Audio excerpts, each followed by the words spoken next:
जय गुरु जी, शुक्राना गुरु जी, सारी संगत जी को जय गुरु जी। ओम नमः शिवाय, शिव जी सदा सहाय। ओम नमः शिवाय, गुरु जी सदा सहाय। शिव पुराण श्री रुद्र संहिता खंड 3 26वां अध्याय। पार्वती को शिव जी से दूर रहने का आदेश। पार्वती बोली, हे जटाधारी मुनि, मेरी सखी ने जो कुछ भी आपको बताया है वह बिल्कुल सत्य है। मैंने मन, वाणी और क्रिया से भगवान शिव को ही पति रूप में वर्ण किया है। मैं जानती हूँ कि महादेव जी को पति रूप में प्राप्त करना बहुत ही दुर्लभ कार्य है।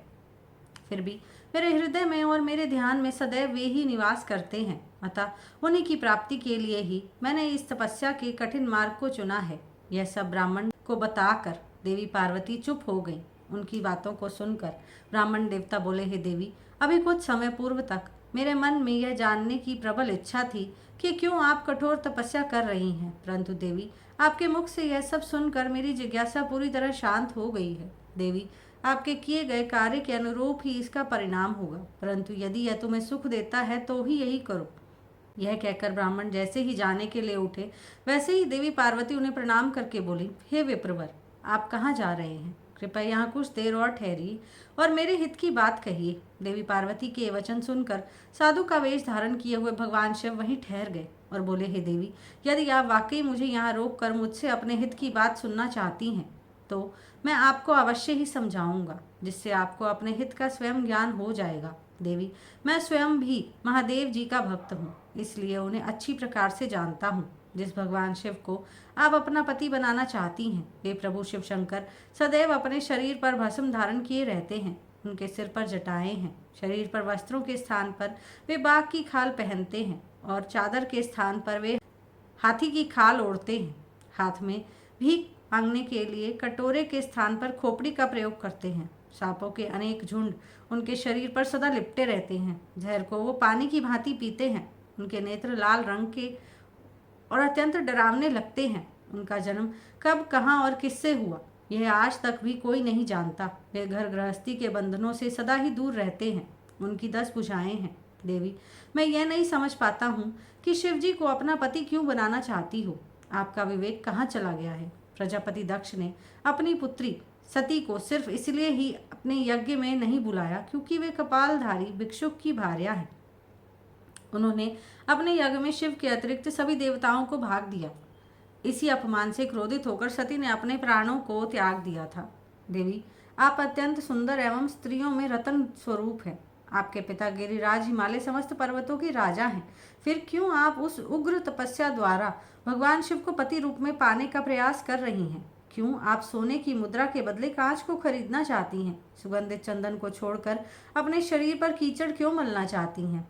सूर्य के तेज को छोड़कर क्यों जुगनू की चमक पाना चाहती हैं? सुंदर मुलायम वस्त्रों को त्याग कर क्यों चमड़े से अपने शरीर को ढकना चाहती हैं?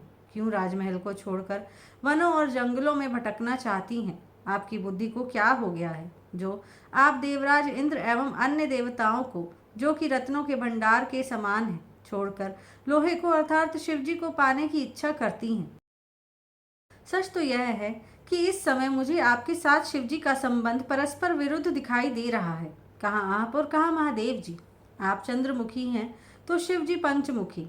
आपके नेत्र कमल दल के समान हैं तो शिव जी के 3 नेत्र सदैव क्रोधित दृष्टि ही डालते हैं। आपके केश अत्यंत सुंदर हैं, जो कि काली घटाओं के समान प्रतीत होते हैं। वहीं भगवान शिव के सिर से जटा जूट के विषय में सभी जानते हैं। आप सुंदर कोमल साड़ी धारण करती हैं तो शिवजी कठोर हाथी की खाल का उपयोग करते हैं। आप अपने शरीर पर चंदन का लेप करती हैं तो वे हमेशा अपने शरीर पर चिता की भस्म लगाए रखते हैं।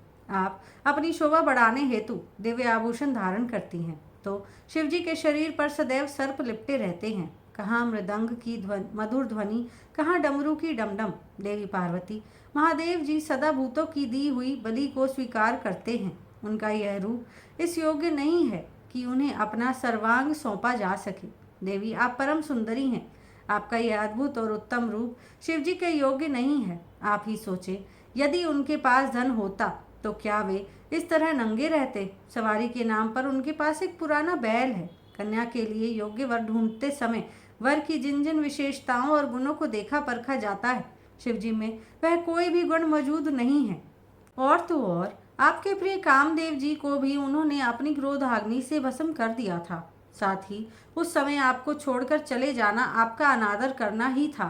हे देवी, उनकी जात पात, ज्ञान और विद्या के बारे में सभी अनजान हैं। पिशाच ही उनके सहायक है। उनके गले में विष दिखाई देता है। वे सदैव सबसे अलग थलग रहते हैं। इसलिए आपको भगवान शिव के साथ अपने मन को कदापि नहीं जोड़ना चाहिए। आपके और उनके रूप और सभी गुण अलग अलग हैं, जो कि परस्पर एक दूसरे के विरोधी जान पड़ते हैं। इसी कारण मुझे आपका और महादेव जी का संबंध रुचिकर नहीं लगता है। फिर भी जो आपकी इच्छा हो वैसा ही करो। वैसे मैं तो यह चाहता हूँ कि आप असत ही वैसे मैं तो यह चाहता हूँ कि आप असत की ओर से अपना मन हटा लें। यदि यह सब नहीं करना चाहती हैं तो आपकी इच्छा, जो चाहो करो। अब मुझे और कुछ नहीं कहना है। उन ब्राह्मण मुनि की बातों को सुनकर देवी पार्वती बहुत दुखी हुई। अपने प्राण प्रिय त्रिलोकीनाथ शिव के विषय में कठोर शब्दों को सुनकर उन्हें बहुत बुरा लगा। वे मन ही मन क्रोधित हो गई, लेकिन मन ही मन यह भी सोच रही थी कि शिव के सौंदर्य को स्थूल दृष्टि से देखने परखने का प्रयास करने वाले कैसे जान सकते हैं। संसारी व्यक्ति मंगल अमंगल को अपने सुख के साथ जोड़कर देखता है, वह सत्य को कहाँ देख पाता है। इस तरह विवेक द्वारा अपने मन को समझा बुझाकर अपने को संयत करते हुए देवी पार्वती कहने लगी। यहीं पर शिव पुराण श्री रुद्र संहिता खंड 3 26वां अध्याय समाप्त होता है। जय गुरु जी।